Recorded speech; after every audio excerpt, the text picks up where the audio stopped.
Start okay பண்ணுங்க. Sir, இப்ப நீங்க சொல்லுங்க. லைஃப்ல இப்ப ரெண்டு விஷயம் இருக்கு. உங்களுக்கு வந்து ஒரு கேள்வி கேட்கிறேன். ஒரு ரெண்டு சேலஞ்ச் இருக்கு. லைஃப்ல ஒரு சேலஞ்சஸ் உங்க லைஃப்ல வந்தது, ஒரு டார்கெட்டா இருக்கலாம், அது கோலா இருக்கலாம், நீங்க அச்சீவ் பண்ண விஷயமா இருக்கலாம். எனக்கு ஒரு சேலஞ்சஸ் வந்தது, ஒரு டார்கெட் வந்தது, அதை நான் அச்சீவ் பண்ணேன். அந்த ஸ்டோரி சொல்லுங்க. ஆக்சுவலா நான் சென்னைக்கு வந்து ஒரு இடத்துல ஒர்க் பண்ணிட்டு இருந்தேன் சார். அதுக்கப்புறம் வந்து நான் தனியா ஆஃபீஸ் ஆரம்பிக்கும் போது ஒரு பணத்துக்காக ரொம்ப கஷ்டப்பட்டேன். அப்போ என்னோட ஃப்ரெண்ட்ஸும் நிறைய கொடுத்து சப்போர்ட் பண்ணாங்க. ஸோ அது கொஞ்சம் ஒரு ஃபர்ஸ்ட் டைம் அது நான் அனுபவிச்சது.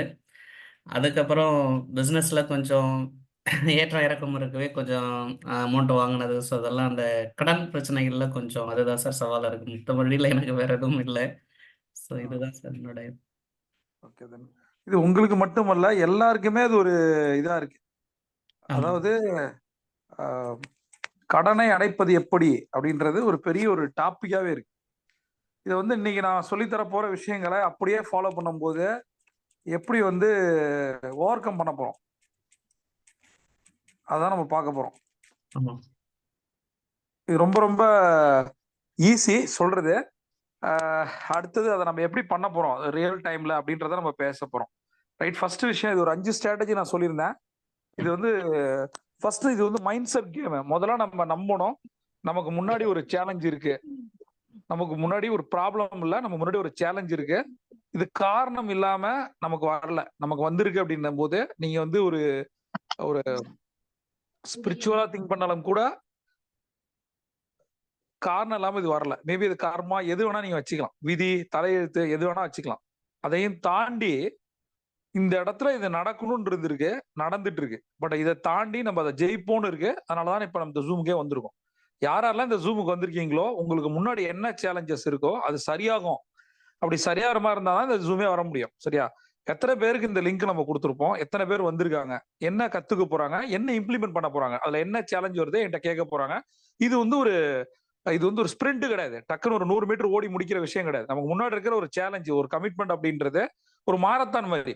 நம்ம லைஃப் லாங் அதை எடுத்துட்டு போகாம அதை சீக்கிரம் முடிக்கிறதுக்கான விஷயத்தை பார்ப்போம். பட் மைண்ட் செட்ல அது சீக்கிரமா இருக்கணும், ஆக்ஷன்ல வந்து அதோட அது சீக்கிரமா இருக்கணும். பட் இதுக்குன்னு நம்ம ஒரு டைமை கொடுக்கணும். இந்த டைம் என்ன, ஃபர்ஸ்ட் வந்து இந்த டைம்ல என்ன பண்ண போறோம், நமக்கான ஒரு ஒரு ப்ரீ பிளான்டு ஒரு பட்ஜெட் இருக்கா, நமக்கு வந்து எவ்வளவு கமிட்மெண்ட் இருக்கு அப்படின்னு நிறைய பேருக்கு தெரியாது. நான் ஏன் அதை சொல்றேன் அப்படின்னா, இப்போ ஒருத்தங்கள்ட்ட என்னோட கிளைண்ட்ட பேசும்போது அவங்க சொன்னாங்க, நான் எதையுமே வந்து மைண்ட்ல வச்சுக்கிறது இல்ல, நான் வந்து இந்த டூ டூ லிஸ்ட் ப்ரியாரிட்டி எதுவுமே போடுறது இல்ல, ஒரு கோல் செட்டிங் எழுதுறது இல்ல, எனக்கு ஏதாவது ஒரு எனக்கு சேலஞ்ச் இருக்கு சார், எனக்கு ஒரு 2 கோடி சேலஞ்ச் இருக்கு, அந்த 2 கோடியை ஓவர் கம் பண்ணணும் அப்படின்னா திடீர்னு எனக்கு ஒரு தோணும், அதை செய்வேன், ரிசல்ட் வந்துடும். சில நேரம் வராது. அப்படிதான். அப்ப நான் என்ன சொன்னேன், மேடம் இதை நான் சொல்றதை பண்ணுங்க, அப்படியே ஸ்டெப் பை ஸ்டெப் பண்ணுங்க, கண்டிப்பா உங்களுக்கு ஒரு மிகப்பெரிய சக்சஸ் வரும். அது என்ன அப்படின்னா, முதல்ல உங்களுடைய இன்கம் என்ன, முதல்ல எழுத வேண்டியது என்னன்னா பாயிண்ட் நம்பர் 1 நம்மளோட இன்கம் என்ன, ரெண்டாவது நமக்கான கமிட்மெண்ட் என்ன. இதுதான் முதல்ல பேசிக் லா, பேசிக் தம் ரூல். ரைட்? இப்ப இன்கம் பார்க்கும்போது சே ஃபார் எக்ஸாம்பிள் ஒரு மாசம் நமக்கு 1,00,000 இன்கம் வருது. நம்மளோட சேலஞ்சஸ் பாத்தீங்கன்னா 2 crores ஒரு 10% வச்சாலும் கூட 2 லட்ச ரூபா கமிட் பண்றோம்னு வச்சுப்போம். 2 கோடிக்கு 2 லட்சம் தான் கமிட் பண்ணல, ஒரு 3 வட்டியாவது பேசிக்கா போட்டா ஒரு 6 லட்ச ரூபா. இன்கம் 1 லட்ச ரூபா மைனஸ் 5 lakhs. இதுதான் பேசிக்கா நம்ம கத்துக்க வேண்டியது. நம்மளோட இன்கம் 1 லட்ச ரூபா, நம்மளுடைய கமிட்மெண்ட் -5 lakhs. இப்ப நம்ம என்ன யோசிக்கணும் அப்படின்னா, அந்த -5 lakhs கொடுத்துக்கிட்டே வந்தாலும் கூட அந்த 2 கோடி அப்படியே இருக்கும். அப்ப அந்த 5 lakhs என்பது கட்டாயம் அந்த இடத்துல ஒரு 3x ஃபார்முலா நம்ம யூஸ் பண்ண போறோம். ஆட்டோமேட்டிக்கா இப்ப நம்மள்ட்ட இருக்கிற அந்த 5 lakhs 15 lakhs மாத்த போறோம். 5 lakhs என்பது வட்டி கொடுக்கிறது, 5 lakhsன்றது நம்மளோட ஃபேமிலியை ரன் பண்றதுக்கு. 2 lakhs கூட வச்சுக்கலாம், அந்த 3 lakhs கூட கடன் அடைக்கிறது யூஸ் பண்ணிக்கலாம். அடுத்து ரிமைனிங் இருக்கிற 5 lakhs நம்ம கடன் அடைக்கிறதுக்கு யூஸ் பண்ண போறோம். ரைட்? கடன் அடைக்கணும், வட்டியே கொடுத்துருந்தா கடன் பெருசாயிட்டே போகும். அந்த வட்டி கொடுப்போம், அதாவது கடன் அடைப்பதற்காக இன்னொருத்தட்ட கடன் வாங்கி கொடுத்தா கூட பரவாயில்ல, ஆனா கடனுக்காக வட்டியையே வேற யார்ட்டையோ வாங்கி கொடுத்தோம் அப்படின்னா நம்மளுடைய நிலைமை ரொம்ப மோசமா இருக்குன்னு அர்த்தம். அதாவது கடன் எப்ப வாங்கணும் அப்படின்னா, உங்களோட தொழில நீங்க முன்னேறணும். இது எனக்கு இந்த மாதிரி, எனக்கு என் ஃபேக்டரிக்கு ஒரு மிஷின் இருக்கு, அது 1 கோடிக்கு வாங்கணும் அப்படின்னா நம்மளோட ப்ராஃபிட் வந்து டபுள் ஆகும், ட்ரிபிள் ஆகும், அல்லது 20% ஹைக் ஆகும். அதற்கான மெஷினரி காஸ்ட் இவ்வளவு, அதை நான் வாங்குறதுக்கு பேங்க் லோன் போறேன், அதோட இன்ட்ரெஸ்ட் இவ்வளவு, பட் அதையும் தாண்டி எனக்கு பணம் கிடைக்கும். இந்த மாதிரி நல்ல கடனை வாங்கணும். ஒரு நிறுவனத்துக்கு ஒரு வாகனம் வாங்கணும், டிராவல்ஸ் நடத்துறீங்களா, இன்னொரு கார் போட்டா இன்னொரு எக்ஸ்ட்ரா வந்து ஒரு மாசம் ஒரு 50,000 கிடைக்கும் அப்படின்னும் போது ஒரு கார் போடணும். அந்த காரை வாங்குவதற்கோ அல்லது மிஷினரி வாங்குவதற்கோ நம்ம கடன் வாங்கினா அது நல்ல கடன். பட் வீட்டு கடனோ கார் கடனோ நல்ல கடனே அல்ல. சரியா? அதனால ஃபர்ஸ்ட் நீங்க வாங்குற கடன் வந்து இது எதற்காக? அப்ப இதுல செகண்ட் பார்ட் என்னன்னா, கடனை குடுப்பதற்காக திருப்பி கடன் வாங்குறோமா? அல்லது கடனுக்கான வட்டியை குடுப்பதற்காக நம்ம கடன் வாங்குறோமா? கடனை குடுப்பதற்கு வாங்குறதே ரொம்ப ரொம்ப பேத்தட்டிக். அதுலயும் கடனுக்கான வட்டி குடுப்பதற்காக கடன் வாங்குறோம் அப்படின்னா, இது ஒரு டேஞ்சர் சைன். இத முதல்ல நம்ம ஃபுல் ஸ்டாப் பண்ணணும். இந்த சேலஞ்சஸ நம்ம ஃபேஸ் பண்ணி தான் ஆகணும். இது மாதிரியே வாங்கி வாங்கி ஒரு பணத்தை வாங்கி கடனை அடைப்பதற்காக இன்னொரு கடன் வாங்குறதோ, அல்லது ஒரு பணத்தை வாங்கி கடனுக்கான வட்டியை குடுக்குறதோ, இதே பண்ணிட்டு இருந்தோம் அப்படின்னா, ஒரு காலகட்டத்துல அது நின்றும். அது நிக்கும்போது என்ன ஆகும்? ஆட்டோமேட்டிக்கா பேக் ஃபயர். அதனால ஃபர்ஸ்ட் இப்பயே பிளான் பண்ணிக்கணும். எவ்வளவு நாள் இது ஓடுனா இந்த பணம் ஓடவே ஓடாது. அப்ப என்ன பண்ணணும்? ஒரு 3 மந்த்ஸ் ஓட்ட முடியுமா? எப்பயுமே நான் சொல்றது இன்னைக்கு சொல்றது உங்களுக்கு 2 மண்டலம் 2 48 நாட்கள் உங்கள் வாழ்க்கையை மாத்தும். மினிமம் 90 நாள் கோல்டன் ஹவர் உங்கள் வாழ்க்கையை மாத்தும். இன்னைக்கு நீங்கள் எழுத வேண்டியது உங்களுடைய கமிட்மெண்ட் எவ்வளவு? உங்களுடைய வருமானம் எவ்வளவு? இந்த கமிட்மெண்ட்டுக்கான 3x ஃபார்முலா யூஸ் பண்ணி ஃபார் எக்ஸாம்பிள் இப்ப அவங்க வைக்க வேண்டிய டார்கெட் 2 கோடி இன்டு 3 அப்ப 6 கோடி ரூபாய் நமக்கு வரணும். 2 கோடி கமிட் பண்றது 6 கோடி வரணும். அப்ப அட்லீஸ்ட் அதற்கான வட்டியை கொடுக்கணும் பிளஸ் கடனை கொஞ்சமா கொடுக்கணும்.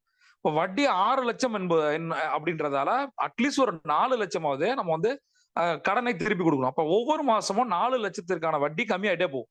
இப்ப இது முடியுமா அப்படின்னா இது எல்லாமே மைண்ட் செட் கேம். உங்களால முடியும். முடியாதுன்னு எதுவுமே கிடையாது. முடியறதுக்கு என்ன பண்ணணும் இதை நம்ம பார்க்க போறோம். ரைட். இப்ப இது பேசிக்கலா 2 பார்ட் அந்த ஜூமா கொடுக்கலான்னு இருக்கேன். முதல் பார்ட்ல எப்படி வந்து பினான்சியல் சேலஞ்சஸ ஃபேஸ் பண்றது, ரெண்டாவது அதை எப்படி ஓவர் கம் பண்றது. ரைட். ஃபேஸ் பண்ண தெரியாம தான் நிறைய பேர் அதுல ஸ்ட்ரகிள். இது ஒரு ஸ்ட்ரகிள் கிடையாது. முதல்ல நான் என்ன சொல்றேன்னா, நமக்கு முன்னாடி இருக்கிறது கடனோ கமிட்மெண்ட்டோ அல்ல. நமக்கு முன்னாடி இருக்கிறது டாஸ்க். அப்படி புரிஞ்சுங்க. சரியா? நீங்க வந்து ஒரு 2 கோடி ரூபாய் ஒரு இதுல இன்வெஸ்ட் பண்ணிருக்கீங்க. இப்ப அதுக்கு மாசம் 6 லட்ச ரூபாய் கொடுக்க போறோம். எக்ஸ்ட்ரா ஒரு 4 லட்சம் சம்பாதிக்க போறோம். 10 லட்ச ரூபாய் நம்ம சம்பாதிக்கிறது எப்படி அப்படின்னு ஒரு மைண்ட் செட்ல ஒரு கேள்வியை போட்டீங்கன்னா, அந்த மைண்ட் செட் கேம் வச்சு நீங்க 90 நாள் கொண்டு போனீங்க. நான் திரும்பவும் சொல்றேன், 10 லட்சம் இல்ல 90 நாள் முடிக்கும் போது உங்களோட 2 கோடி கடனை அடைஞ்சிரும். 3 மாசத்துல எப்படி 2 கோடி அடைக்கலாம்? ஃபர்ஸ்ட் இந்த 90 நாள் ப்ராசஸ்க்குள்ள வாங்க. அப்ப மினிமம் ஒரு 1 இயர்ல நமக்கு எத்தனை 90 நாள் இருக்கு? 4 90 நாள் இருக்கு. முதல் 90 நாள்ல உங்களுக்கு சில விஷயங்கள் புலப்பட தொடங்கும். எப்பயுமே ஒவ்வொரு ஸ்டெப்பா எடுத்து வைக்கிறோம். முதல் ஸ்டெப் வந்து ஸ்ட்ரகிள் ஃபேஸ், அதாவது நமக்கு வர்ற கஷ்டம், கஷ்ட காலம். 2வது சர்வைவல். இது ஓரளவுக்கு மேனேஜ் பண்ண முடியும். சிலது வந்து தொட கூட முடியாது. என்ன பண்றதே தெரியாது. ஏன்டா வெடிதுன்னு இருக்கும். நமக்கு என்ன பண்ண போறோம்னு தெரியல. அந்த மாதிரி இருக்கிறது ஸ்ட்ரகிள் காலம். 2வது இத வந்து சர்வைவ் காலம். இங்க வாங்கி அதை கொடுக்கிறது. இப்ப நம்ம ஃபர்ஸ்ட் வந்து சக்சஸ், தேர்ட் வந்து சக்சஸ் காலம். சக்சஸ் காலத்துக்கு நம்ம போனோம் அப்படின்னா இந்த ஸ்ட்ரகிள் காலத்தையும் சர்வைவல் காலத்தையும் தாண்டி வரும். இந்த இடத்துல நீங்க நல்லா கவனிங்க. லாஸ்ட் 3 இயர்ஸ் உங்களுடைய பண வரவு எப்படி இருந்தது? நான் மியூட் போடணும் ஏழுமலை சார். மியூட் போட்டீங்களா? எந்த ஒரு காலம் இந்த மாதிரி வரவே கூடாது. இந்த மாதிரி பேசுறத கேட்கவே கூடாது. இல்ல போட்டுட்டேன் சார். அவங்க நியூவா ஜாயின் பண்ணாங்க, அதனால வந்துருச்சு சார். சரி sir, thank you. First of all வந்து பேசிக் அது. வந்தவொடனே ஒரு மியூட் போட்டு ஒரு ஜூம் அட்டன் பண்ண கூட தெரியலன்னா எதுக்கு ஜூம் வரணும்? எவ்வளவு சீரியஸான விஷயத்த நான் பேசிட்டு இருக்கேன். வந்தவொடனே மியூட் போட முடியாது. லாஜிக் என்னன்னா, ஃபர்ஸ்ட் எடுத்தோடனே நம்ம வந்து நம்மளுடைய அமௌண்ட்டை எழுதிக்கிறோம். எவ்வளவு வருமானம் வருது, எவ்வளவு நமக்கு கமிட்மெண்ட் இருக்கு, அந்த கமிட்மெண்ட்டுக்கான வட்டி என்ன. கமிட்மெண்ட் இப்ப 2 கோடி ரூபாய் இருக்கு. அப்ப 3x ஃபார்முலா ஒர்க் பண்ணா 6 கோடி ரூபாய் வேணும். சரியா? ஒரு வருஷத்துல 2 கோடி அடைக்க முடியும் நான் சொல்றேன். இப்ப 4 × 30 நாளா நம்ம பிரிக்கிறோம். இந்த முதல்ல இந்த ஸ்ட்ரகிள் காலத்துல யார் இருந்தாலும் முதல்ல உங்களுக்கு நான் சொல்றேன், ஒவ்வொரு நிறுவனங்களும் இன்னைக்கு டாப்பா இருக்க நிறுவனங்கள் எதுவா இருந்தாலுமே இந்த மாதிரி ஒரு ஃபேஸ்ல தான் வந்திருக்கு. உங்களுக்கு மட்டும் கடன் இல்ல, எல்லா கார்பரேட்டும் கடன் இருக்கு. இந்த நேரம் நான் பேசிட்டு இருக்கும் போது பைஜூஸ் உங்களுக்கு தெரியும், இந்தியாவிலேயே fastest company, fastest growing company. அதோடைய சொத்து வந்து 55,000 கோடி வேல்யூ. ரைட்டா? லாஸ்ட் இயர் வந்து அந்த கம்பெனியோட ஓனர் பைஜூஸ் ரவீந்திரனுக்கு 25,000 கோடி சொத்து இருந்தது. சரியா? இன்னைக்கு அவரோட வாழ்க்கை வந்து எப்படி மாறி இருக்கு நீங்க பாத்துட்டு இருப்பீங்க. இன்னைக்கு நான் பேசுற இந்த நேரத்துல இன்னைக்கு நைட்டுக்குள்ள 190 கோடி செட்டில் பண்ணும். 190 crores. இப்ப நீங்க யோசிச்சு பாருங்க, ஒரு மனுஷன் 55,000 கோடி சொத்துக்கு போயிட்டு டோட்டலா கம்பெனி அசெட்டை கிரியேட் பண்ணி அதுல அவருடைய பர்சனல் சொத்து மட்டுமே 25,000 கோடி இருந்து அது இன்னைக்கு ஜீரோவாகி இன்னைக்கு நைட்டு 190 கோடி கொடுக்கணும் அப்படின்னா ஒரு மனிதனுடைய ஒரு சக்சஸ பாக்குறீங்க, அந்த நேரத்துல ஒரு ஃபால பாக்குறீங்க. இந்த இடத்துல சொல்றேன், இதுல இருந்து கூட மீண்டு எழுந்து வர முடியும். ஃபர்ஸ்ட் சொல்றேன் 190 கோடி இப்ப கொடுக்கணும். இப்ப -50,000 crores ஆயிடுச்சு. இருந்தாலும் சொல்றேன், இந்த இடத்துல இருந்து கூட நம்மளால மீண்டு வர முடியும். அந்த மீண்டு வரதுக்கு நம்ம என்ன பண்ணணும்? முதல்ல நம்ம ஒரு சிஸ்டத்தை கிரியேட் பண்ணணும். அதான் சொல்றேன் 30 30 30 30 4 30. இந்த ஸ்ட்ரகிள் ஃபேஸ்ல இருந்து சர்வைவல் ஃபேஸுக்கு நம்ம வர்றதுக்கு மினிமம் 30ல இருந்து 60 நாள் ஆகும். ஏன் நான் இதை சொல்றேன்? முதல் 30 நாள் முதல்ல உங்களால ப்ராப்பரா ஒரு சிஸ்டத்துக்குள்ள போக முடியுமா? Success secret equal to surrender to system, surrender to குருன்னு சொல்றாங்க. அவர் தான் இந்த விஷயத்த சொல்றாரு, ஒரு மென்டார் தான் சொல்றாருன்னு வச்சுப்போம். இப்ப நமக்கான சிஸ்டத்தை கிரியேட் பண்ணோம். அப்படி இல்லை அப்படின்னா அந்த சிஸ்டம் யாராவது கிரியேட் பண்ணியிருந்தாங்கன்னா அதை நம்ம ஃபாலோ பண்ணணும். அந்த சிஸ்டத்துக்கு பேர் தான் நான் தங்க நேரம் சொல்றேன். அந்த தங்க நேரத்தை பண்ணவங்க லைஃப் மாறி இருக்கு. ஒருவேளை இன்னமும் நீங்க ஒரு ஸ்ட்ரகிள் ஃபேஸ்ல, நீங்க வந்து ஒரு சர்வைவல் ஃபேஸ்ல இருந்தீங்கன்னா, நீங்கள் பண்ணாத ஒரு விஷயம் கோல்டன் அவர் இனி ப்ராப்பரா பண்ணுங்க. எனக்கு தெரிஞ்ச இன்ன வரைக்கும் ஒருத்தர் கூட கோல்டன் அவர் ஒழுங்கா பண்ணது கிடையாது. அப்படி அது ஒரு 70 to 60%, 60 to 70% பண்ணியிருந்தா கூட உங்களோட கடன் அடைஞ்சிருக்கும், வேற லெவலுக்கு போயிருப்போம். அப்ப இன்னையில இருந்து நம்ம பண்ண ஒரு நம்ம முடிவு எடுக்க வேண்டிய விஷயம் என்ன தெரியுமா? இன்னையில இருந்து நான் கோல்டன் அவர் பண்றேன், என்னோட ப்ராப்ளத்தை சால்வ் பண்றேன். ரைட்டா? இதுதான் நம்ம எடுக்க போறது. ரைட்? இப்போ நம்ம ஒரு பட்ஜெட்டை கிரியேட் பண்றோம். அந்த பட்ஜெட்டை பத்தி நான் சொல்லியிருக்கேன். இப்போ ஒரு டாஸ்க் வைக்கணும் அப்படின்னும் போது இந்த மாசம் நம்ம வந்து 10 லட்ச ரூபா ஏர்ன் பண்ண போறோம். அதுல வந்து 6 லட்ச ரூபா ஆல்ரெடி நம்ம வாங்கின வட்டியை கொடுக்க போறோம். 4 லட்சம் எக்ஸ்ட்ரா இன்கம் கிரியேட் பண்ண போறோம். சரியா? இதுக்கான ஒரு பட்ஜெட்டா போடணும். ரெண்டாவது வந்து இந்த பேமெண்ட், இந்த ஸ்ட்ரகிள் ஃபேஸ் நான் முடிக்கணும்னு நினைக்கிறேன். எதுல வந்து எது அதிகமான இன்ட்ரெஸ்ட் இருக்கோ அல்லது யார் அதிக ப்ரெஷர் பண்றாங்களோ அதை நம்ம கட்டம் போட்டு சகப்பிங்கால எழுதி வைக்கணும். அப்பதான் பளிச்சுன்னு தெரியும். இதுக்கு பின்னாடி எந்த ஒரு ஜோசியமோ ஜாதகமோ இல்ல. ஒன்ன நினைச்சிடாதீங்க சிவப்பிங்கல எழுதினாதான் கடன் தீருமா அப்படிலாம் நினைக்க. பளிச்சுன்னு தெரியறதுக்காக சொல்லியிருக்கேன். ரைட்டா? நீ என்ன கலர்ல எழுதினாலும் தெரியும். அப்ப என்ன கலர்ல எழுதினாலும் கடன் அடையும். அந்த பேமெண்ட்ஸ் ப்ரியாரிட்டி இது ரொம்ப ரொம்ப முக்கியம். நான் கோல்டன் அவர்ல சொல்வேன், டு டூ லிஸ்ட் அப்படின்னு ஒரு வார்த்தையை நான் சொல்லுவேன். ஒரு கோலை செட் பண்ணுங்க, அடுத்தது அதுக்கு ஒரு டு டூ லிஸ்ட் எழுதுங்க, ப்ரியாரிட்டி செட் பண்ணுங்க. இந்த இடத்துல நான் என்ன சொல்றேன், கடனை அடைப்பதற்கான, கமிட்மெண்ட்டை உடைப்பதற்கான payment priority, success secret equal to payment priority. இதுல ரெண்டு மனிதர்களை உள்ள கொண்டு வர போறோம். ஒரு லிஸ்ட், ரெண்டாவது இன்னொரு லிஸ்ட். ஒரு லிஸ்ட்ல எது அதிக வட்டியோ அதை குறைக்க போறோம். ரெண்டாவது செகண்ட் லிஸ்ட் என்ன அப்படின்னா, எது அதிக ப்ரெஷரோ, கம்மி காசு கொடுத்துருப்பாங்க, கம்மி வட்டியா இருக்கும், அவங்க ப்ரெஷர் பண்ணுவாங்க. இந்த ரெண்டு லிஸ்ட் எடுத்துக்கணும். இந்த லிஸ்ட் எப்படி எழுதணும் அப்படின்னு பாத்தீங்கன்னா, நான் சீரியல் நம்பர் 1 ஃபர்ஸ்ட் லிஸ்ட், அவரோட பேரு, அவர்கிட்ட வாங்கின அசல் 10 லட்சம், அவருக்கு வந்து கொடுத்திருக்கிற வட்டி, இப்ப இன்னும் எவ்வளவு அசல் கொடுக்கணும், அவ்வளவு அசல் அப்படியே தான் இருக்கும். 10 லட்சம் ஆனா வட்டி கொடுத்துருந்தோம் அப்படின்னா இது வரைக்கும் கரண்ட்ல அந்த கடன் அப்படியே தான் இருக்கும். யோசிச்சு பாருங்க, 10 லட்ச ரூபா ஒருத்தண்ட வாங்கி 2 வருஷம் கொடுத்துருப்பீங்க. 5 வட்டியா இருந்தா எவ்வளவு ஆகும்னு பாருங்க, 3 வட்டியானா எவ்வளவுன்னு பாருங்க. அந்த கடன் அப்படியே தான் இருக்கும், ஆனா வட்டி மட்டும் கொடுத்துருப்பீங்க. நான் திரும்ப சொல்றேன், ஒரு ஒரு ஒரு எக்ஸ்பீரியன்ஸான ஒரு நண்பர்கிட்ட பேசும்போது சொன்னாரு, கடன் என்பது எப்படின்னா ஒரு ஓட்ட பானை மாதிரி சார். உங்களோட கனவுகள் பெருசா இருக்கும், நீங்க பணம் போட போட போட போட அது ஆட்டோமேட்டிக்கா அந்த காயின் கீழே போயிட்டே இருக்கும். என்னைக்குமே உங்கள் பானை ரொம்பாது. அப்ப உங்கள் இலக்குகளை அச்சீவ் பண்ணணும்னா முதல்ல அந்த பானையை மூடணும். அப்ப அந்த பானை ஓட்டன்றது கடனை அடைச்சாதான் நிம்மதியா இருக்க முடியும். நிம்மதியான மனநிலை தான் நிறைய பணத்தை கொடுக்கும். அதனால இது ஒரு பெத்தடிக்கா எடுத்துக்க தேவையில்லை, எல்லாருக்கும் இருக்கு. முதல்ல தேவைன்னா மனநிலை. இந்த மைண்ட் தான் ரொம்ப கரெக்டா ஹேண்டில் பண்ணும். ரைட்டா? இப்ப நான் என்ன சொல்றேன் கிளைண்ட்டுக்கு அப்படின்னா, முன்னாடி ஒரு சேலஞ்ச் இருந்ததுன்னா அதை வந்து நீங்க ரொம்ப டீப்பா எடுத்துட்டு போவாது. உங்களுக்கு முன்னாடி ஒரு கடன் இருக்கு, ஒரு கமிட்மெண்ட் இருக்கு அப்படின்னா, உங்க ஒரு 10 நண்பர்கள் காலையில இருந்து இதை பத்தி உங்கள்ட்ட பேசுறாங்கன்னா நீங்க என்ன பதில் சொல்வீங்க? உங்களால இதை அடைக்க முடியும், நல்லா யோசி, ஒரு பட்ஜெட்டிங் போடு, எக்ஸ்பென்ஸை ட்ராக் பண்ணு, எவ்வளவு செலவுகள் பண்றோன்றத பாரு, அது எதெல்லாம் குறைக்க முடியுமான்னு பாரு. தேவையற்ற செலவுகளா, அவசியமான செலவுகளை தான் பண்ணணும் அப்படின்னு கிடையாது, அத்தியாவசிய செலவுகள் தான் பண்ணணும், அவசியமான செலவுகளே பண்ணக்கூடாது. அப்ப செலவுகள் எதெல்லாம் குறைக்கலான்னு பாரு, எப்படி வருமானத்தை இன்க்ரீஸ் பண்றது பாரு. இப்படி நீங்க சொல்றீங்க, இதெல்லாம் அவங்களுக்கு சொல்றீங்கன்னா உங்களுடைய ஆறாம் மாறுது. ஆட்டோமேட்டிக்கா நீங்கள் இப்ப யோசிக்க வேண்டிய விஷயம் என்னன்னா, உங்களுடைய இன்கம் இன்க்ரீஸ் பண்றதுக்கான விஷயத்த எப்படி என்ன பண்ண போறீங்க. இந்த லிஸ்ட போட்டீங்க, அந்த லிஸ்ட்ல பாருங்க, அந்த 10 லட்சம் இருக்கு, 10 லட்சம் வட்டி கொடுத்துரும், 10 லட்சம் அப்படியே இருக்கு, அடுத்த மாசமும் 10 லட்சம் கடன் இருக்கு. அப்ப அதை உடைக்கணும் அப்படின்னா இன்கம் இன்க்ரீஸ் பண்ணணும். இப்ப இந்த இடத்துல சொல்லுங்க, என்ன பண்ணா இன்கம் இன்க்ரீஸ் ஆகும்? ஏதாவது ஒரு எக்ஸ்ட்ரா ஒர்க் பண்ண முடியுமானா 100% நான் சொல்றேன். நிறைய கடன்காரங்கள் பண்ற தப்பு என்ன அப்படின்னா, கடன் வச்சிருப்பாங்க, ஆனா பிசினஸ் வந்து ஏற்கனவே பிசினஸ் கம்மியாயிட்டே இருக்கும், புதுசா ஒரு பிசினஸ் எடுக்க மாட்டாங்க, அல்லது எக்ஸ்ட்ரா ஒரு வேலைக்கு போக மாட்டாங்க. எக்ஸ்ட்ரா அதாவது ஒண்ணு பிசினஸ் மாத்துங்க, அல்லது உங்களோட பிசினஸ் மாடலை மாத்துங்க, உங்களுடைய ப்ராடக்டை இன்க்ரீஸ் பண்ணுங்க, உங்களோட சர்வீசஸை இன்க்ரீஸ் பண்ணுங்க, ஒரு எக்ஸ்ட்ரா ஆன்லைன் ஒர்க்கோ அல்லது பார்ட் டைம் ஒர்க்கோ பண்ணுங்க. ரைட்டா? இதை மாதிரி பண்ணும் போது அந்த கடன்ற கமிட்மெண்ட் குறைய ஆரம்பிக்கும். செய்யறதே செஞ்சுதான் காசு வராம போச்சு, அதே தொடர்ந்து செஞ்சீங்கன்னா காசு வராது. செய்யறதை செய்தான் காசு வராது. நான் யாரு ஏழுமலா தெரு ஸ்ரீலதன் ஒரு மேடம், அவங்க யாரோ புதுசா ஜாயின் பண்ணாங்க சொல்லுங்க. சார். மேடம் நீங்க அன்மியூட் பண்ணாதீங்க ப்ளீஸ், வரும்போது ரொம்ப டிஸ்டர்பன்ஸா இருக்கு உங்க லைனு. ஸோ நீங்க 2 டைம் டிஸ்கனெக்ட் பண்ணி வந்திருக்கீங்க. ஸோ பார்த்துங்க, கேர்ஃபுல் மேடம். Thank you sir. என்ன சொல்றதுனே தெரியல எனக்கு, என்ன பேசிட்டு மறந்துடும் எனக்கு, அண்ணமுடி பேசிட்டு இருக்கேன். ரைட்டா? அடுத்தது இன்கம் இன்க்ரீஸ் பண்ணணும் அப்படின்னா என்ன பண்ணணும், அதற்கான வாய்ப்புகள் என்ன? ஃபர்ஸ்ட் நம்ம வந்து நம்மளோட டெட் பட்ஜெட் போட்டுட்டோம், அதுல வந்து லிஸ்ட் போட்டோம், யார்கிட்ட எவ்வளவு வாங்கியிருக்கோம் எல்லாம் எழுதியாச்சு. இப்ப கம்ப்ளீட்டா நம்மகிட்ட ஒரு பேக்கேஜ் இருக்கு, இவ்வளவு பிரச்சனைகள் நமக்கு இருக்குன்னு நம்ம கிளியரா தெரியுது. எதுக்கு நான் தெளிவா இதை நான் சொல்றேன்னா, ஸ்டெப் பை ஸ்டெப்பா நிறைய பேருக்கு முன்னாடி எவ்வளவு சேலஞ்ச் இருக்குன்னு தெரியல.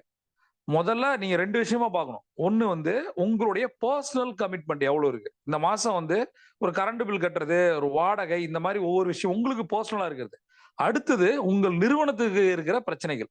உங்க நிறுவனத்துக்கு நீங்க கரண்ட் பில் கட்டணும், வாடகை கொடுக்கணும், எம்ப்ளாய்க்கு சேலரி கொடுக்கணும், அந்த மாதிரி ஒரு லிஸ்ட் இருக்கு. அதை தாண்டி உங்களுடைய பர்சனல் கடன் எவ்வளவு, உங்களுடைய கார்ப்பரேட் கடன் எவ்வளவு. நிறுவனத்துக்காக வாங்கியிருப்பீங்க, சரியா? இப்ப என்ன ஆயிடும்னா, நிறுவனத்துக்கான வாங்கின கடன் எவ்வளவு, அதோட வட்டி விகிதங்கள் எவ்வளவு, இதெல்லாம் கணக்கு பண்ணும். இந்த ரெண்டு லிஸ்ட்டை கையில வச்சுக்கணும்.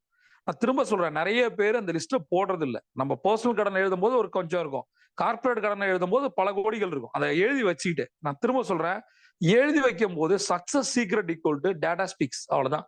டேட்டா அவங்கள்ட்ட பேசும், இதை பண்ணணும். எப்படி பேசும்? இந்த இடத்துல நம்ம மூணாவது ஒரு பாயிண்ட் வந்திருக்கோம், இன்கம் இன்க்ரீஸ் பண்ண போறேன். அப்ப இன்கம் இன்க்ரீஸ் பண்ணணும் அப்படின்னா இந்த 10 லட்சத்துக்கு முதல் பாயிண்ட், யார்கிட்டையும் கடன் வாங்கி கடனை கொடுக்க கூடாது. இப்ப பிரச்சனை வந்து அசலே கிடையாது, அசல் யாருமே கேட்கல, சரியா? இப்ப வந்து கேட்கறது வட்டி கேட்கறாங்க. 10 லட்சத்துக்கு நம்ம வந்து வாங்கியிருக்கோம் அப்படின்னா 3 வட்டின்னு வச்சுப்போம், சரியா? அப்ப அந்த 10 லட்சத்துக்கு 3 வட்டின்றது 3 லட்சம். அந்த 3 லட்சத்தை எப்படி கொடுக்க போறோம்? அந்த 3 லட்சம் கூட சம்பாதிக்க முடியல, அந்த வட்டிக்கான காசை சம்பாதிக்க முடியலன்னா எப்படி அசலுக்கான காசை சம்பாதிப்போம்? சரி, என்னைக்குதான் அசலை அடைப்போம்? அசல் அடைக்கவே முடியாது, பேங்க்ரப்சி தான் அது. நான் திரும்ப திரும்ப சொல்றேன், பேங்க்ரப்சி ஐபி தான் கொடுக்கணும். இப்போ தொடர்ந்து 3 மாசம் உங்களால உங்களோட வட்டிக்கான காசை சம்பாதிக்க முடியல உங்க நிறுவனம்னா, உங்கள் நிறுவனம் வேஸ்ட். அந்த நிறுவனத்தை மூடுறது ரொம்ப நல்லது. ஏன்னா அந்த நிறுவனத்தை வச்சு கடன் வச்சிருப்பீங்க, அந்த நிறுவனத்தை மூட முடியாம வச்சிருப்பாங்க. ஏன்னா அந்த நிறுவனத்தை நம்பிதான் கடன் கொடுத்துருப்பான். மூடிட்டு போனா இன்னும் பிரஷர் அதிகமாயிடும். அதற்காகவே அதை நன் பண்ணுவான், அது பெரிய செலவு நோக்கி போகும். முதல்ல தெளிவா உட்காந்து டீமோட பேசணும், சரியா? இவ்வளவு இருக்கு, வட்டிக்கே சம்பாதிக்க முடியலன்னா என்னைக்கு அசல் அடைக்க போறோம்? அந்த வட்டி அடைப்பதற்கு என்ன பண்ணும்? நம்மள்ட்ட என்ன ப்ராடக்ட் இருக்கு, நம்மள்ட்ட என்ன சர்வீஸ் இருக்கு, அந்த ப்ராடக்டை இன்க்ரீஸ் பண்ண முடியுமா, சர்வீஸ் இன்க்ரீஸ் பண்ண முடியுமா, ரிசோர்ஸ் அதிகப்படுத்த முடியுமா, அல்லது அதிக லாபம் தரக்கூடிய இன்னும் பிற சில தொழில்களை செய்ய முடியுமா, ஒரு பார்ட் டைம் பிசினஸ் எடுக்க முடியுமா, ஒரு ஆன்லைன் பிசினஸ் எடுக்க முடியுமா, நம்மளோட நேரம் எவ்வளவு இருக்கு, முதல்ல எல்லாமே சரி பண்ணும். எங்க இருந்து பிரச்சனை ஸ்டார்ட் ஆகும் அப்படின்னா, இந்த ஒரு நிறுவனத்துடைய ஓனர் வந்து கடன்ல மாட்டுறாருன்னு வச்சுப்போம். கடன்ல மாட்டினவரை அவர் என்ன பண்ணுவாருன்னா, பெரும்பாலும் நடக்கிறது தான், அவரு பிசினஸை சரியா பண்ண மாட்டாரு, அவர் கடனை துரத்துவார், அதாவது பணத்தை துரத்துவார். ஏன்னா இந்த மாசம் கமிட்மெண்ட் வந்து சே ஃபார் எக்ஸாம்பிள் ஒரு 3 லட்சம் எக்ஸ்பெண்டிச்சரோட ஒரு 5 லட்சம் வந்துருச்சுன்னா, இந்த 5 லட்சத்தை அவர் வட்டி வாங்குறதுக்கான வேலையில இறங்கிடுவார். யார் வட்டிக்கு தருவா? 5 லட்சம், ஒரு வட்டி, 2 வட்டி, 3 வட்டி, 5 வட்டி, கந்து வட்டின்னு போயிட்டே இருக்கும். அப்ப அந்த 5 லட்சத்துக்கு போய் வாங்கி உள்ள போடுவாரு, அது உள்ள டக்குன்னு முழுகிடும். திருப்பி அடுத்த வட்டிக்கு திருப்பி ஒரு கடன் வாங்குவாரு. இதே மாதிரி வாங்கிட்டு இருந்தா என்ன ஆகும்? அப்ப அங்க இருக்கிற டீம், யார் அங்க பொறுப்பான ஒருத்தர் இருக்கணும்? பொறுப்பான ஒருத்தர் இருப்பாரா, இல்ல பொறுப்பான டீம் இருக்குமா? டீம் லீடரோ, மேனேஜரோ, அல்லது யாரோ அந்த டீம்ல உட்காந்து நம்ம பிளான் பண்ணணும். இவ்வளவு இஷ்யூஸ் இருக்கு, நாளையில இருந்து இதை மாத்தணும், அதுக்கு என்ன பண்ணலாம், என்ன பிசினஸ் பண்றோம்? முதல்ல நம்ம பண்ற தொழில்கள்ல வருமானம் வருதா? அப்படி வருமானம் வராம திரும்பி பிளாஷ்பேக் போனோம்னா, லாஸ்ட் 3 இயர்ஸா ₹1 கூட வருமானம் வந்திருக்காது, ஆனா அந்த நிறுவனம் நடந்துகிட்டே இருக்கும். அது என்ன இருக்குன்னு பாத்தீங்கன்னா, 3 வருஷம் டோட்டல் எக்ஸ்பெண்டிச்சர் எடுத்து பாத்தீங்கன்னா அது ஒரு பெரிய பெருசா இருக்கும். கரண்ட் பில் கட்டுறதுக்காகவோ, வாடகைக்காகவோ, சேலரிக்காகவோ அதுவே கடன் வாங்கி கொடுக்கணும். முதல்ல இங்க ரெஸ்பான்சிபிலிட்டி என்ன அப்படின்னா, ஒரு எம்ப்ளாயி வந்து ஒரு 10,000 வாங்குறாங்கன்னா 10,000 இன்ட்டு 20 டைம்ஸ் அவங்கள்ட்ட இருந்து ப்ராஃபிட்டை எடுக்க தெரிஞ்சவன் தான் பிசினஸ் ஓனர். அவனால அந்த அந்த ஒரே ஒரு ரிசோர்ஸை வச்சுக்கிட்டு 10,000 சம்பளம் கொடுத்து 2 லட்சம் ரூபாய் சம்பாதிக்கல அப்படின்னா அவனுக்கு வேலை வாங்க தெரியலன்னு அர்த்தம். 2 ஸ்டாஃப் இருந்தா 4 லட்ச ரூபா வரணும், 3 ஸ்டாஃப் இருந்தா 6 லட்ச ரூபா வரணும், 5 பேர் கொண்ட டீம் 10 லட்ச ரூபா வரணும். 10 லட்சம் வந்தா இந்த கடனே வந்திருக்கு. அப்ப ஒரு ஸ்டாஃபுக்கு கொடுக்குற சேலரியோ, கரண்ட் பில்லோ, வாடகையோ, அங்க ஸ்டேஷனரியோ, கேன்டீன் பில்லோ, இது எல்லாமே எக்ஸ்பெண்டிச்சர். என்ன, ஒரு மாசம் எக்ஸ்பெண்டிச்சர் இவ்வளவு. இப்ப இதுக்கு 1 லட்ச ரூபா செலவாகுது அப்படின்னும் போது, ஏற்கனவே நம்ம கொடுக்கறது, நம்ம வந்து ஒரு 3 வட்டிக்கு போனோம் அப்படின்னா 10 லட்ச ரூபாய்க்கு எவ்வளவு ஆச்சு? 3 லட்சம். 3 லட்சம் பிளஸ் 1 லட்சம், 4 லட்சம். அந்த சம்பளம் கொடுக்கறதுக்கு, கரண்ட் பில்லுக்கு, வாடகைக்கு திருப்பி 1 லட்சம். அப்ப அந்த நிறுவனம் வந்து எதையுமே லாபம் ஈட்டாமல் என்ன பண்ணிட்டு இருக்கு? அதான் முதல் கேள்வி.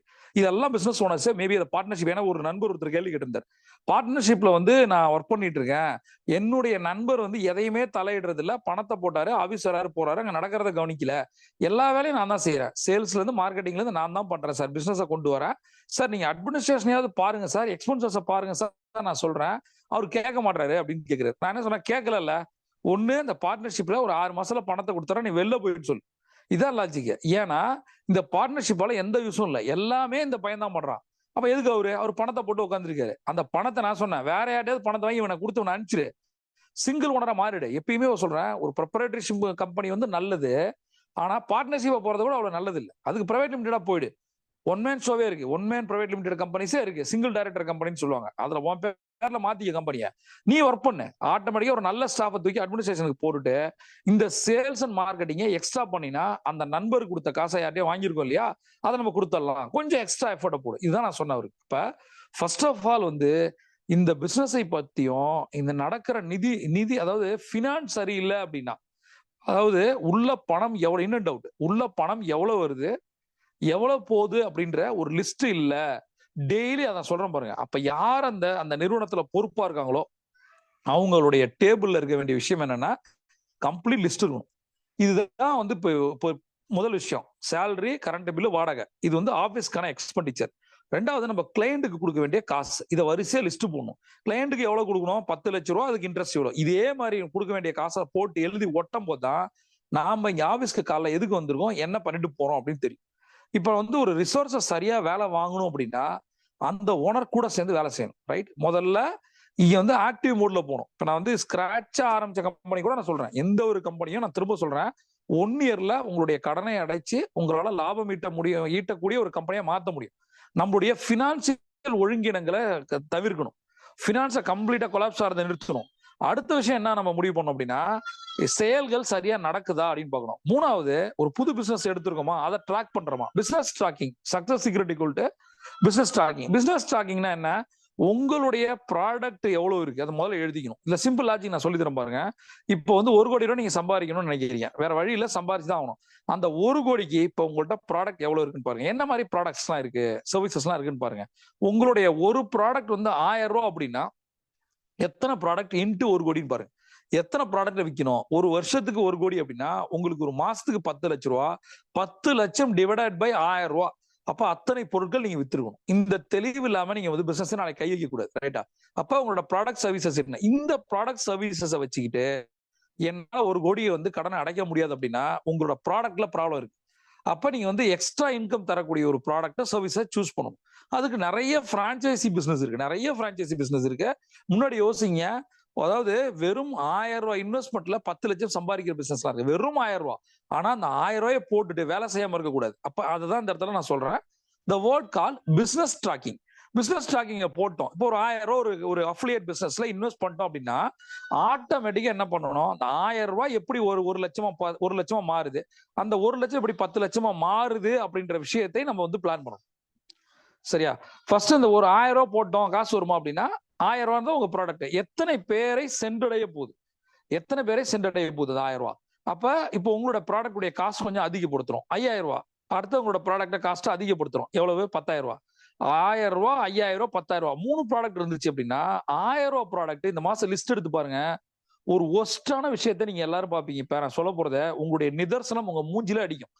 லாஸ்ட் 3 மாசம் ட்ராக் எடுங்க, லாஸ்ட் 3 மந்த்ஸ் ட்ராக் எடுங்க. உங்களோட ப்ராடக்ட் 1000 ரூபாய் அப்படின்னா எத்தனை ப்ராடக்ட் வித்துறீங்க, 5000 ரூபாய் ஒரு ப்ராடக்ட்னா எத்தனை ப்ராடக்ட் வித்துறீங்க, 10000 ஒரு ப்ராடக்ட்னா எத்தனை ப்ராடக்ட். இங்கதான் வந்து ஒரு கிளையண்ட்டை வந்து ஸ்டார்ட் பண்ணும். நீங்க பண்ணதுக்கு பேரு பிசினஸே கிடையாது, இனிமே தான் பண்ண போறீங்க, ரைட்டா? இந்த லிஸ்ட் ஃபர்ஸ்ட் என்ன சொன்னேன், உங்களோட கடன் எவ்வளவு இருக்கு அந்த லிஸ்ட்டை போடுங்க. அதுல 2 லிஸ்ட்டை போடுங்கன்னு சொன்னா, எது ப்ரெஷர் லிஸ்ட் அதிகமோ அல்லது வந்து எது பெரிய அமௌண்ட்டோ அதை கொடுத்துருங்கன்னு சொன்னேன். ரெண்டாவது இன்கம் சோர்ஸ்க்கு நம்ம வந்தோம். இன்கம் சோர்ஸுக்கு நம்மள்ட்ட புதுசா ஒரு பிசினஸ் பண்ண போறோம், இல்ல எக்ஸ்ட்ரா ப்ராடக்ட் சர்வீசஸ் ஆட் பண்ண போறோம். மூணாவது நான் சொன்னேன் பிசினஸ் ட்ராக்கிங் எப்படி பண்றது. டோட்டலா உங்கள்ட்ட ஒரு ப்ராடக்டோட காஸ்ட் 1000 ரூபாய் இருக்கு, 5000 இருக்கு, 10000 இருக்கு, ஈவன் 1 லட்சம் ரூபாய் இருக்குன்னா எத்தனை ப்ராடக்ட் விற்கணும், 100 × 1 லட்சம், 1 கோடி முடிஞ்சா. அப்ப மாசம் 10 1 லட்சம் ரூபாய் ப்ராடக்ட் வித்தா போதும். அப்ப நீங்க உங்க ப்ராடக்டோட ticket size, the word call ticket size, எதுல டிக்கெட் சைஸ் அதிகமாகும் பாத்தீங்கன்னா, ஒரு எக்ஸாம்பிள் சொல்றேன், ரியல் எஸ்டேட்ல டிக்கெட் சைஸ் அதிகமாகும். இப்ப ஒரு வீடு விற்கிறதுன்றது எல்லாரும் வாங்க மாட்டாங்க. இப்ப நீங்க ஒரு சோப்பு விற்கிறீங்க 1000 ரூபாய்க்கு அப்படின்னா 1000 ரூபாய் சோப்பு எத்தனை வித்து நீங்க வந்து 1 கோடி சம்பாதிக்க போறீங்க, அல்லது பிளாட் எத்தனை வித்து 1 கோடி சம்பாதிக்க போறீங்க. ரெண்டுமே ஈஸி தான், ரெண்டுமே கஷ்டம் தான். அதுக்காக சோப்பு விற்கிற பிசினஸ் ஒஸ்ட், ரியல் எஸ்டேட் தான் பெஸ்ட் அப்படி கிடையாது. நீங்கள் என் நம்பர் ஆஃப் ப்ராடக்ட்ஸை வெளியில தள்ளணும். ஒருவேளை ஒரு வீடு நீங்க 3 மாசம் ட்ரை பண்ணி கூட விற்காம போவீங்க, உங்களுக்கு 2 லட்சம் கூட கிடைக்காம போகும். ஆனா ஒரு மாசத்துல ஒரு 10 பேர் கொண்ட டீம் வச்சு 1000 சோப்பு வாங்கி விற்க முடியும். அதனால depends on products, depends on கம்பெனியோட ஓனரோட மைண்ட் செட். அதனால உட்காந்து டோட்டல் கமிட்மெண்ட் உங்க பர்சனல் ஆஃபீஸ்ல யாரும் வந்து பார்க்காத அளவு கூட உங்களோட கமிட்மெண்ட் ஒட்டிருக்கு.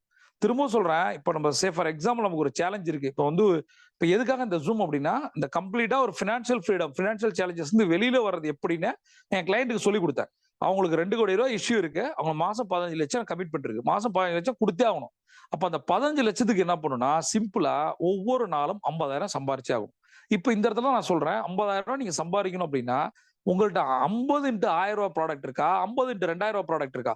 அத நல்லா யோசிங்க. இப்போ 50,000 வேணும் அப்படின்னா 50 இன்டு 1000 ரூபாய் ப்ராடக்ட் வித்தா போதும். அப்படி இல்லையா 100 இன்டு 500 ரூபாய் ப்ராடக்ட் விக்கணும். 400 இன்டு 250 ரூபாய் ப்ராடக்ட் விக்கணும். உங்களால விக்க முடியுமா? ஒண்ணு நீங்க விக்கணும் அல்லது உங்க டீம் விக்கணும். இதுதான் இன்கம் இன்க்ரீஸ் பண்றதுக்கான விஷயம். சரியா? இதை நல்லா பண்ணும். 2வது டைம் ரொம்ப முக்கியம். கோல்டன் ஹவர் நம்ம காலையில ஆரம்பிக்கிறோம். 4 டு 10 நம்ம ஒர்க் பண்ண முடியும். 4 டு 4 12 மணி நேரம் இருந்தா கூட பரவாயில்ல. 12 மணி நேரத்துல வெறும் 10 மணி நேரம். நான் சொல்றத பாருங்க. இதை சரியா செய்யாததாலதான் எல்லாருக்குமே கடன் வருது. இந்த வீடியோவுக்கு மேல நான் கடனை பத்தி எதுவும் பேச போறதே இல்லை. இப்ப 2 கிளைண்ட் பார்ட்னர்ஷிப் இஷ்யூன்றதால பேசுறேன். 2வது எனக்கு 2 கோடி இஷ்யூ இருக்கு. மாசம் 5 லட்சம் கொடுக்கணும், என்ன பண்ணலாம்? இந்த 2 கேள்விக்கான பதில் தான் இந்த ஜூம். ஹோப்ஸோ இது உங்களுக்கு ரொம்ப யூஸ்ஃபுல்லா இருந்திருக்கும். இப்ப இன்கம் இன்க்ரீஸ் பண்றோம்னு முடிவு பண்ணிட்டோம் அப்படின்னும் போது, இப்ப 15 லட்சம் அவங்க கமிட்மெண்ட் இருக்கிறதால நான் திரும்ப சொல்றேன், 45 lakhsக்கு டார்கெட் வச்சோம் அப்படின்னா 45 lakhsல 50% சக்சஸ் ஆனாலும் ஒரு 20ல இருந்து 22 லட்சம் கிடைக்கும். அந்த 20 லட்சம் என்பது உங்களோட கமிட்மெண்ட் 15 லட்சம், எக்ஸ்ட்ரா 5 லட்சம் மாசம் மாசம் கடன் அடைக்கலாம். 10 மாசத்துல 50 லட்சம் கடன் அடைக்கும். உங்களோட 2 கோடி கடன் வந்து 1.5 கோடிக்கு வந்துடும். அதனால இப்பயும் சொல்றேன், ஒவ்வொரு ரூபாயும் முக்கியம். அந்த ஒவ்வொரு ரூபாய் முக்கியன்றதுக்கு ஒவ்வொரு நிமிஷம் முக்கியம். நிறைய பேர் இதை புரிஞ்சுக்கிறது இல்லை. இது வரைக்கும் நீங்க எது செய்யாம இருந்தாலும் சரி, இன்னையிலிருந்து என்னோட சேர்ந்து இந்த கோல்டன் ஹவரை காலையில பண்ணி ஒரு டார்கெட்டை போட்டு உங்களோட கமிட்மெண்ட்டை எழுதி அதை 3x மாத்தி அதற்கு ஒரு இப்போ ஃபார் எக்ஸாம்பிள் ஒரு மாசத்துல ஒரு 2 கோடி கடன்னா அதை வந்து ஒரு மாசத்துக்கு எவ்வளவு, ஒரு வாரத்துக்கு எவ்வளவு, ஒரு நாளைக்கு எவ்வளவு, நான் இந்த 15 லட்சம் கமிட்மெண்ட்டுக்கு நான் ஆன்சர் சொல்லிட்டேன். இன்னைக்கு ஒரு 50,000 ரூபாய் வேணும். அதுக்கு நீங்க என்ன பண்ண போறீங்க? இப்ப நீங்க காலையில இருந்து சாயந்தரம் வரைக்கும் ஒர்க் பண்றீங்க. இப்ப 20 ப்ராடக்ட் தான் 1000 ரூபாய் வித்திருக்கீங்க அப்படின்னா 20,000 ரூபாய் தான் வித்திருக்கீங்க. யோசிச்சு பாருங்க. இதுல என்ன ஒரு லாஜிக் என்னன்னா, உங்களுக்கு தேவை 50,000 ப்ராஃபிட். ஆனா நீங்க பண்ணிருக்கிறது 20,000 ரூபாய், 20,000 ரூபாய். அதுல பர்சன்டேஜ் ப்ராஃபிட் 20% வச்சிருந்தாலும் 20,000த்துல நான் வெறும் 20% ப்ராஃபிட் 4,000 ரூபாய் கிடைச்சிருக்கும். 4,000 வச்சு எப்படி 5 லட்சம் கமிட்மெண்ட் அடைக்க முடியும்? 1,20,000 தான் வருது 30 நாள்லயே. அப்ப இந்த பிசினஸ் வந்து வேலைக்கு ஆகாது. இதை வேற மாதிரி ஒர்க் பண்ணணும். அதனால நான் எனக்கு 20,000 வந்துருச்சு, ஓகே. உங்களுக்கு 50,000 ப்ராஃபிட் வரணும் அப்படின்னா உங்களுடைய ப்ராஃபிட் மார்ஜின் எவ்வளவோ அந்த 50,000 ரூபாய் ஒரு நாளைக்கு எடுக்கும். நல்லா கவனிச்சு பாத்தீங்கன்னா, இப்ப நான் சொல்ல சொல்ல சொல்ல பிரச்சனைகள்ல பூதாகரமா தெரியும். இந்த ஒர்க் அவுட் பண்ணிட்டு உங்களுக்கு டவுட் இருந்தா கேளுங்க, நான் கிளியர் பண்றேன். முதல் விஷயம், யாருக்கு நான் கிளியர் பண்ணுவேன்னா, யார் அட்லீஸ்ட் ஒரு 21 நாள் கோல்டன் ஹவர் பண்றாங்களோ அவங்களுக்கு அந்த ப்ராப்ளத்துக்கான சொல்யூஷன் நான் கொடுப்பேன். இதுதான் சிஸ்டம். சரியா? அடுத்தது, மேபி கடன் எனக்கு பிரஷர் அதிகமா இருக்கு அப்படின்னா இந்த இடத்துல நான் என்ன சொல்றேன்னா, யாரு கடன்காரங்களோ அவங்கள்ட்ட நீங்க டைரக்டா பேசுறது ரொம்ப நல்லது. என்ன தெரியுமா? கடன் வந்து வாங்கியாச்சு. சூழல் உங்களுக்கு பர்சனல் கடனாவோ அல்லது ஹாஸ்பிட்டல் ஏதாவது ஒரு கடன் வாங்கியிருக்கீங்க, அல்லது உங்களுடைய தொழில் கடன் வாங்கியிருக்கீங்க. அப்ப தொழில் கடன் வாங்கினாலும் சரி, பர்சனல் கடன் வாங்கினாலும் சரி, அந்த கடன்காரங்கிட்ட சொல்லலாம், 3 வட்டி அதிகமா இருக்கு, 2 வட்டி கொடுக்க முடியுமா? கேட்டு பார்க்கலாம். நிறைய பேர் கேட்கறது இல்ல. கேட்டா என்ன ஆகுமோ அப்படின்னா, இது 3 2 ஆக்கணும் அப்படின்னா அசல கொடுனா என்ன பண்றது தெரியாது அப்படின்னு நினைப்பாங்க. ஃபர்ஸ்ட் நம்ம எந்த அளவுக்கு கடனை குறைக்கணுமோ அந்த அளவுக்கு நம்ம கடனை குறைக்கிறதுக்கான விஷயத்தை இறங்கணும். எப்படி ஈஸியா வந்து வட்டிக்கு வாங்காம கடனை அடைப்பது அப்படின்ற விஷயத்த கடைசியா சொல்றோம். ரைட்டா? மேபி அதை யூஸ் பண்ணி அதை சரியா அந்த டூலை சரியா யூஸ் பண்ணீங்கன்னா சீக்கிரம் உங்களோட கடன் அடைஞ்சிரும். வட்டின்றது ரொம்ப அதிகம். ஒரு 10 லட்சத்துக்கு 2 வட்டி 3 வட்டி போகும்போது நம்மளோட எக்ஸ்ட்ரா காசு போகுது. அசல் அப்படியே இருக்கு, வட்டி எக்ஸ்ட்ரா போகுது. ஆனா வட்டியும் கட்டாம அந்த வட்டிக்குரிய காசு ப்ராஃபிட்டா கிடைக்கிற மாதிரி ஒரு சிஸ்டம் இருக்கு. அதை நம்ம கடைசியா பேசுவோம். அடுத்த விஷயம், எக்ஸ்பென்சஸை கட் பண்றோம் அப்படின்னா அதுக்கு ஒரு எக்ஸ்பென்ஸ் பட்ஜெட்டை போட்டு எது அவசியம் எது அத்தியாவசியம், அத்தியாவசியம் மட்டும்தான் நான் பண்ணுவேன், அவசியம் பண்ண மாட்டேன் அப்படின்னு ஒரு லிஸ்ட் நீங்க ஆட் பண்ணணும். சரியா? எதெல்லாம் நீங்க பண்றீங்க, அதாவது நான் சொல்றேன் பாருங்க, எது சீப் அப்படின்னு யோசிங்க. இந்த வேர்டு ரொம்ப முக்கியம். Success secret equal to cheap. இது வரைக்கும் உங்களோட வாழ்க்கையில ஒரு ஹோட்டலுக்கு போறீங்க, நிறைய அதுக்காக சீப்பான ஹோட்டலுக்கு போகணும்னு சொல்லல, காஸ்ட் கம்மியான நல்ல ஹோட்டலை ட்ரை பண்ணுங்க. நீ எந்த அளவுக்கு ரெஸ்டாரண்ட்ஸ்க்கு போறீங்க, எது காசு அதிகமா இருக்கு யோசிங்க. முடிஞ்ச அளவுக்கு ஹோட்டல் ஃபுட் எல்லாம் அவாய்ட் பண்ணலாம். என்னென்ன எக்ஸ்பென்சஸ் அதிகமா இருக்கோ இதெல்லாம் அவாய்ட் பண்ணலாம். அடுத்தது ரொம்ப ரொம்ப மிக முக்கியமானது, 2 பாயிண்ட் கடைசியா நான் சொல்லணும்னு நினைக்கிறேன். ஒண்ணு வந்து, பினான்சியல் கவுன்சிலிங் இல்லாமல் உங்களால் வாழ்க்கையில் ஜெயிக்க முடியும். அதாவது பினான்சியல் ஹெல்த் ரிப்போர்ட் நான் சொல்லுவேன். உங்களுடைய வருமானம் எவ்வளவு, உங்களுடைய கடன் எவ்வளவு, இதுக்கு என்ன பண்ணலான்ற ஒரு ரிப்போர்ட்டை நீங்க எடுப்பீங்களா? நீங்க அதை முதல்ல நான் சொல்ற டேட்டாலாம் எடுத்துட்டு எனக்கு கீழே இருக்க நம்பருக்கு கால் பண்ணி எனக்கு ஒரு ஃபினான்ஷியல் கவுன்சிலிங் தேவைப்படுதுன்னு சொன்னீங்கன்னா அவங்க கனெக்ட் பண்ணுவாங்க. ஒரு டைம் நான் எடுத்து உங்களோட உட்காந்து உங்களோட கடன் எவ்வளவு, இந்த கடனை அடைப்பதற்கான சிஸ்டம் என்னன்றதை நான் சொல்லி தருவேன். புரியுதா? ஆனா ஒண்ணு, என்னுடைய எல்லா விஷயங்களுமே கோல்டன் அவரை பேஸ் பண்ணி தான். உங்களால 4 to 5 எனக்கு ஒரு 21 நாள் டைம் கொடுக்க முடியல அப்படின்னா, என்னால 4 மணிக்கு எந்திரிக்க முடியாது, கோல்டன் அவர் பண்ண முடியாதுன்னு நீங்க சொல்லிட்டீங்கன்னா, அந்த அப்பாயின்மெண்ட்டுக்கு வரக்கூடாது, அந்த காலுக்கே வரக்கூடாது. சரியா? எந்த ஒரு ஃபினான்ஷியல் செக்கும் கிடையாது. நீங்களே பண்ணி தான் பண்ணிக்கணும். பட் என்னை பொறுத்த வரைக்கும் எவ்வளவு பெரிய கடனா இருந்தாலும் உங்களால அடைக்க முடியும். அதற்கு ஃபினான்ஷியல் கவுன்சிலிங் ரொம்ப ரொம்ப முக்கியம். ரைட்டா? அவங்க எதுக்காக சொல்றேன்னா, நமக்கான ஒரு மென்டாரோ நமக்கான ஒரு கோச்சோ இல்ல அப்படின்னா நம்ம பண்ற தப்ப தொடர்ந்து பண்ணிட்டே இருப்போம். அப்போ ஒரு ஒரு ஒரு காலகட்டத்துல ஒருத்தர் போறாரு, ஒரு பெரிய வட்டிக்கு போயிட்டாரு. நான் அவர்ட்ட ஒரு ஒரு 15 நாள் கழிச்சு என்கிட்ட கால் பண்றாரு. நான் சொல்றேன், எதுக்கு சார் இவ்வளவு வட்டிக்கு போனீங்க? அந்த இடத்துல இதை பண்ணிருப்பேன், பண்ணேன் சார், இதனாலதான் நான் அந்த இடத்துல எனக்கு நீங்க கால் பண்ணிருந்தீங்கன்னா வேற ஒரு ஐடியா இருக்கு, அதை பண்ணிருக்கலாம்ல சார், உங்களுக்கு ஒரு 1.25 கோடி லாபம் ஆயிருக்கும்ல அப்படின்னு சொன்னேன். அந்த ஒரு போன் காலால 1.25 கோடி அவருக்கு போச்சு. அது மட்டும் இல்லாம அந்த 1.25 கோடிக்கான ஸ்ட்ரெஸ் என்னாச்சு? எவனோ ஒருத்தருக்கு ஏன் நம்ம காசை கொடுக்கணும்? அப்ப அதனால பினான்சியல் கவுன்சிலிங் ரொம்ப முக்கியம். அடுத்த லாஸ்ட் பாயிண்ட் என்ன தெரியுமா உங்களுக்கு சொல்றேன்? எப்பயுமே எது நடந்தாலும் உங்களோட மனநிலைய சமநிலைய வைங்க. எமோஷன் கில்ஸ், அவ்வளவுதான். Emotion spoils. முதல்ல கடன்காரனுக்கான மனநிலைக்கு முன்னாடி நீங்க எப்படி இருந்தீங்களோ அதே மனநிலையை விட ரொம்ப ஸ்ட்ராங்கா கடன்கார மனநிலை இருக்கணும். அப்பதான் எல்லாரையும் நம்மள கொஞ்சுவாங்கன்னு சொல்ல முடியாது, நம்மள அவங்க ஹேண்டில் பண்ற விதமே வேற மாதிரி இருக்கும். இதெல்லாம் மனசு எதிர்பார்க்காம நீங்க நான் தான் அப்படின்னு ஒர்க் பண்ணீங்க அப்படின்னா இந்த பிரச்சனை வேற மாதிரி இருக்கும். முதல்ல முன்னாடி சேலஞ்ச் என்ன இருக்கு? இப்ப ஒரு பவுன்சர் போட்டானா அடுத்த பாலே 6 அடிக்கணும் ட்ரை பண்ணுமா, அல்லது அந்த மேட்சுக்கு எவ்வளவு ரன் வேணும்? அவன் டென்ஷன் பண்ணதான் பவுன்சர் போட்டு தலையில அடிக்கிறான். உங்களுக்கு தேவை வெறும் 20 பால்ல 30 ரன் தான் அப்படின்னும் போது அவன் பவுன்சர் போட்டு அடிச்சானா நீங்க கோவப்பட்டு அடுத்தது ஹுக் ஷாட்டுக்கு போகணும்னு அவசியமே இல்லை. ஒருவேளை அது எட்ஜ் வாங்கி கேட்ச் ஆயிடுச்சுன்னா உங்க கதை முடிச்சு. அது மாதிரி இந்த இடத்துல மனநிலை அமைதியா இருக்கணும். முன்னாடி இருக்கவன் என்ன பண்ணாலும் சரி 20 பால்ல 30 ரன் எடுக்கும். நமக்கு நம்ம டார்கெட் சொல்லிட்டோம் 30 30 30 34 30. ஒரு வருஷத்துல உங்களால எத்தனை கோடி கடன் இருந்தாலும் அடைக்க முடியும். இப்ப நான் வந்து உங்களுக்கு கடன் கம்மியா இருக்குன்னு வச்சுப்போம், 10 லட்சம் 20 லட்சம் தான் இருந்ததுன்னா அதை நீங்க சீக்கிரம், நான் இப்ப வந்து ஒரு வருஷம் சொல்றேன், அது ஒரு மாசத்துக்குள்ள அடைக்க முடியும். அதை நீங்க எப்படி பிளான் நீங்க தான் பிளான் பண்ணணும். அந்த பினான்சியல் கவுன்சிலிங் அப்புறம் தான் தெரியும். அப்ப லாஸ்ட் எப்பயுமே நீங்க ஒரு long term financial goal set பண்ணணும். அதற்கு மனிதர்கள் உங்க கூட வரணும். இது வரைக்கும் என்ன தப்பு பண்ணீங்க, இது வரைக்கும் என்ன தப்பு பண்ணீங்க, இது என்ன பண்ணக்கூடாது, இதை முதல்ல நம்ம பிளான் பண்ணணும். இந்த என்னோட பினான்சியல் ஜேர்னில சார் லாஸ்ட் 10 இயர்ஸ் நான் பேக் போங்கன்னு சொன்ன பாருங்க. லாஸ்ட் 3 இயர்ஸ்ல நீங்க எவ்வளவு பிசினஸ் பண்ணிருக்கீங்க, உங்களோட ப்ராடக்ட் என்ன, எவ்வளவு சேல் ஆயிருக்கு, இந்த லிஸ்ட்டை முதல்ல நீங்க கையில வச்சே இருக்க மாட்டீங்க. உங்களுடைய அக்கௌண்ட்ஸ் வந்து ப்ராப்பரா இருக்காது. உங்களுக்கு சரியான ஆடிட்டர் இருக்க மாட்டாங்க, அக்கௌண்டன்ட் இருக்க மாட்டாங்க. நீங்க இஷ்டத்துக்கு இங்க வாங்கி அங்க, இங்க வாங்கி அங்க கொடுத்துருப்பீங்க. அதுக்கு பேர் பிசினஸ் நினைச்சிட்டு இருப்பீங்க. ஒரு நாள் பிரச்சனை பெருசாகும் போது தான் அப்பதான் முழிச்சுப்பீங்க, ஓ இவ்வளவு தப்பு நடந்துருச்சுன்னு. அந்த முழிச்சுக்கிற நாள் தான் இன்னைக்கு. இதுக்கப்புறமும் அதை தப்பு பண்ணீங்கன்னா கடல் கூட காப்பாற்ற முடியாது. அதனால ஃபர்ஸ்ட் விஷயம், இன்னையில இருந்து நான் சொன்ன விஷயங்களை அப்படியே, இது ரெக்கார்டிங் இருக்கு, நீங்க கேட்கலாம். இதை வந்து முதல்ல நீங்க நோட்ஸ் எடுக்கணும். நோட்ஸ் எடுத்த பின்னாடி டவுட்ஸ் வந்துச்சுன்னா நீங்க வந்து பினான்சியல் கவுன்சிலிங்ல என்கிட்ட கிளியர் பண்ணிக்கணும். திரும்ப சொல்றேன், ஒரு லாங் டேர்ம் பினான்சியல் கோலை நம்ம செட் பண்ணோம்.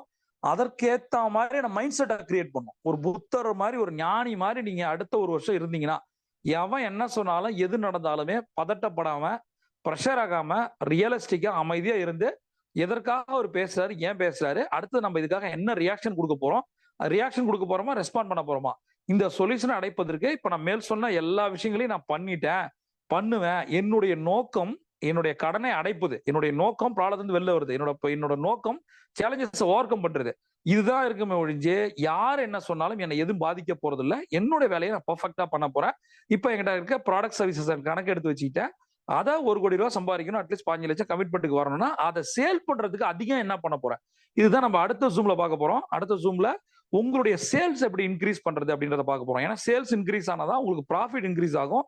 முதல்ல டர்ன் ஓவர் இன்க்ரீஸ் ஆகும், கான்பிடன்ட் வரும். நீங்க லாபம் வருதோ இல்லையோ, டர்ன் ஓவர் இன்க்ரீஸ் ஆனாலே உங்களுக்கு ஒரு கான்பிடன்ட் வந்துடும். ஆட்டோமேட்டிக்கா டர்ன் ஓவர் இன்க்ரீஸ் ஆச்சுன்னா உங்களுக்கு ப்ராஃபிட் இன்க்ரீஸ் ஆகும். அது வந்து உங்களுக்கு கடனை அடைப்பதற்கான மனநிலையை கிரியேட் பண்ணும். எண்ட் ஆஃப் த ஜூம் நான் உங்களுக்கு சொல்றது என்னன்னா, ஒரு லாங் டேர்ம் கோலை போட்டு உங்களோட ப்ராடக்ட் சர்வீசஸ் அதிகமா மக்கள்கிட்ட கொண்டு போங்க.